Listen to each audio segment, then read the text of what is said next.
Carta de Pablo a los Gálatas, capítulo 2. Pablo y los otros apóstoles.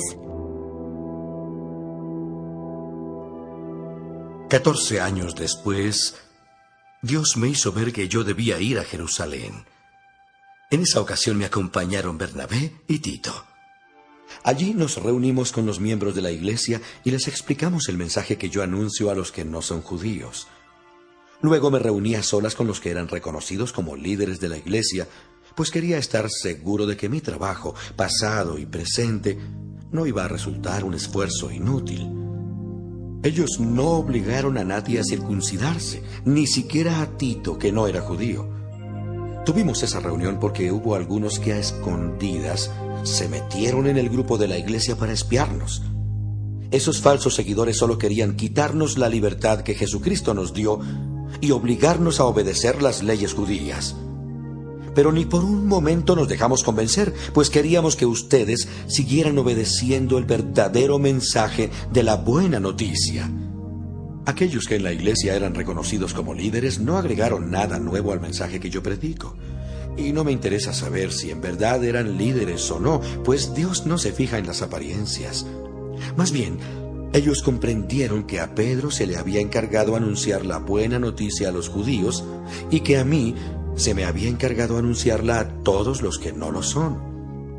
Fue Dios mismo quien envió a Pedro como apóstol para los judíos y a mí como apóstol para aquellos que no lo son. Santiago, Pedro y Juan, que eran considerados los líderes más importantes de la iglesia, se dieron cuenta de ese privilegio que Dios me había dado. Entonces quedamos de acuerdo en que Bernabé y yo anunciaríamos la buena noticia a los que no son judíos y que ellos la anunciarían a quienes sí lo son. Y para mostrarnos que estaban de acuerdo, nos dieron la mano. La única condición que nos pusieron fue que no dejáramos de ayudar a los pobres de la iglesia en Jerusalén. Y eso es precisamente lo que he estado procurando hacer.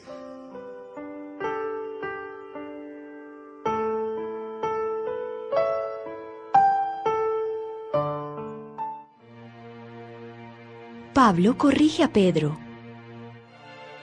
Cuando Pedro vino a la ciudad de Antioquía, me enfrenté a él y le dije que no estaba bien lo que hacía. Pues antes de que llegaran los judíos que Santiago envió, Pedro comía con los cristianos que no son judíos. Pero en cuanto llegaron los judíos, dejó de hacerlo porque les tenía miedo. Pedro y los judíos disimularon muy bien sus verdaderos sentimientos y hasta el mismo Bernabé les creyó. Esa conducta iba en contra del verdadero mensaje de la buena noticia.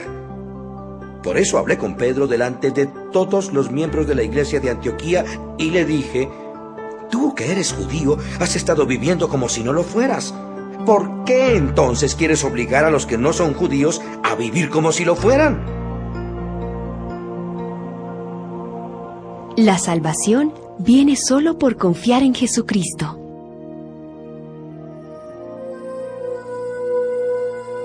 Todos nosotros somos judíos desde que nacimos y no somos pecadores como los que no son judíos. Sabemos muy bien que Dios solo acepta a los que confían en Jesucristo y que nadie se salva solo por obedecer la ley. Nosotros mismos hemos confiado en Jesucristo para que Dios nos acepte por confiar en Él, porque Dios no aceptará a nadie solo por obedecer la ley. Nosotros queremos que Dios nos acepte por medio de Cristo. Pero si al hacer esto descubrimos que también nosotros somos pecadores como la gente de otros países, ¿vamos a pensar por eso que Cristo nos hizo pecar? ¡Claro que no! Si yo digo que la ley no sirve, pero luego vuelvo a obedecerla, demuestro que estoy totalmente equivocado. Para la ley estoy muerto, y lo estoy por causa de la ley misma. Sin embargo, ahora vivo para Dios.